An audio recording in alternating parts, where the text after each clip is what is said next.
যেই দিন বাবার ফুসফুসে ক্যান্সার ধরা পড়েছিল সেই দিন বুঝেছিলাম বাবার গুরুত্ব। সারাদিন ভর ছন্ন ছাড়ার মতো পাড়াতে ঘুরে বেড়ানো, রাতের 12টা-1টা পর্যন্ত জুয়া খেলা, নেশা করে বাড়ি ফেরা সবই ছিল আমার মধ্যে উপস্থিত। মা মারা গিয়েছিল ছোটবেলায়। বাবা ছেলে 2 সদস্যের সংসার ছিল আমাদের। বাবার একটা ছোটোখাটো দোকান ছিল, সেখান থেকে যা রোজগার হতো বাবার আমার খাওয়ার খরচ হয়ে যেত। একদিন হুট করে বিয়ে করে বউ নিয়ে আসি ঘরে। বাবার বউকে পছন্দ হয়েছিল। সংসারটা ভালো মতোই যাচ্ছে 3 সদস্যের। ভালোটা আমার কাছে হলেও বাবার কাছে ভালো না, কারণ অনেক টানাপোড়েনের মাধ্যমে বাবা সংসার খরচ চালাচ্ছে। আমার একটা পরিচয় ছিল রোডমাস্টার, কারণ একটাই, ওই যে ব্যবসা কিংবা কোনো কাজ না করে রাস্তায় রাস্তায় ঘুরতাম। একদিন রাতে জুয়া খেলে নেশা করে রাতের 12টায় ঘরের দরজা কড়া নাড়তেই বউ এসে দরজা খুলে দেয়। বউয়ের দিকে তাকিয়ে ঘরে ঢুকে বাবার রুমের সামনে দিয়ে যেতে গেলে দেখি বাবা জেগে আছে। রুমে যাব এমন সময় বাবা ডাক দিয়ে বলে, সারাদিন যে রাস্তায় রাস্তায় ঘুরছো, লাভটা কি? ঘরে বউ আছে, বউয়ের এটা ওটা প্রয়োজন পড়ে, কোনো কাজকাম করছো না, বউকে কিছু কিনে দাও না। বউয়ের কি কিছুর শখ নাই? বউ চালাতে যখন পারবি না বিয়ে কেন করলি? নেশা করে বাবার কথায় মেজাজ পুরো তুঙ্গে উঠল। তাই খেকিয়ে বলে ফেললাম, সারাদিন এত ঘ্যান ঘ্যান করো না তো, অসহ্য লাগে। চুপ থাকতে পারো না? সারাদিন ঘ্যান ঘ্যান প্যান প্যান, বিরক্ত লাগে।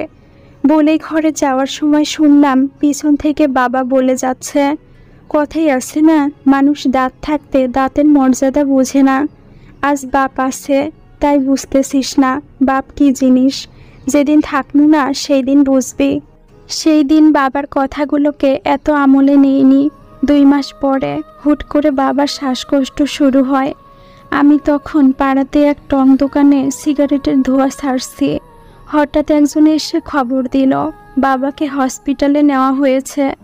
দ্রুত পায়ে হসপিটালে গিয়ে দেখি বউ ডাক্তারের সাথে কথা বলছে, আর বাবার মুখে অক্সিজেন মাস্ক লাগানো, পাশে ডাক্তারি যন্ত্রপাতি। ডাক্তার বাবার সকল রিপোর্ট দেখে বলে, বাবার ফুসফুসে ক্যান্সার ধরা পড়েছে, বাবার লাস্ট স্টেজে আছে। বাঁচা মরা এখন সম্পূর্ণ আল্লাহর হাতে। ওনাকে যথারীতি ওষুধের উপর রাখতে হবে। যেদিন ডাক্তারের কথাগুলো কর্ণকুহরে প্রবেশ করেছিল সেদিনই জীবনকে অন্ধকার মনে হচ্ছিল। বাবা যে বটগাছ সেটা সেদিনই বুঝেছিলাম। এর মাস 2 পরে বাবা নামক বটগাছ হারিয়ে যায় জীবন থেকে।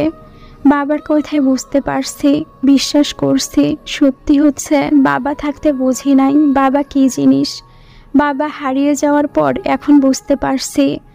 বাবা যেই দিন মারা গিয়েছিল সেই দিন বাবার হাত দুটোকে আঁকড়ে ধরে শুধু চিৎকার করে কান্না করে বলেছিলাম, বাবা আমি তোমাকে ভালোবাসি, আর কখনো কষ্ট দিব না তোমায়।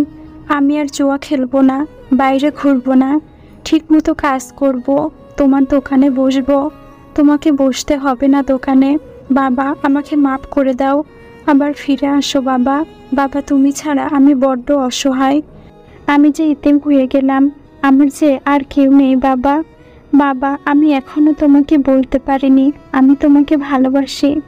ভালোবাসি বাবা তোমাকে। আসলেই আমি দাঁত থাকতে দাঁতের মর্যাদা বুঝতে পারিনি বাবা।